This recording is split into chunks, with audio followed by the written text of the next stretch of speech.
కష్టపడైతే తిత్తున్నా, నా కోసం ఒక చిన్న లైక్ కొట్టుర్రి. ఇవి నాటుకోడి కొత్తే అలాగే వెళ్ళిన గుండెకాయలు, నక్కెర్లు, కోడిగుడ్లు. ఇప్పుడు వీటిని ఏం చేస్తున్నా మొత్తం చూడరుగా దోస్తులు. ఇప్పుడైతే గంజి అయితే పొయ్యి మీద పెట్టుకున్నాం. ఇక చలో ఫస్ట్ తెల్లటి మంచి నూనె అయితే పోసుకున్నాం దోస్తులు.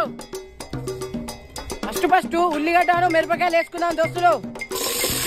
ఇప్పుడైతే మన ఉల్లిగడ్డలు అయితే మంచిగా ఎగినాయి. ఇప్పుడైతే పసుపు పోసుకున్నాం దోస్తులు. నాటుకోడి గుడ్లు, ఉలవకాయలు, కారకాయలు, పేరు వేసుకుని కలుపుకున్నాం దోస్తులు.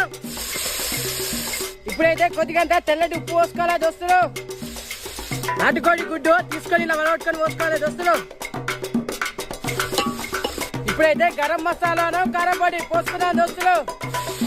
అయితే కొన్ని మంచి నీళ్ళు పోసి ఒక 10-20 నిమిషాలు మంచిగా ఉడకబెట్టుకొని తినుకున్నాం. ఇక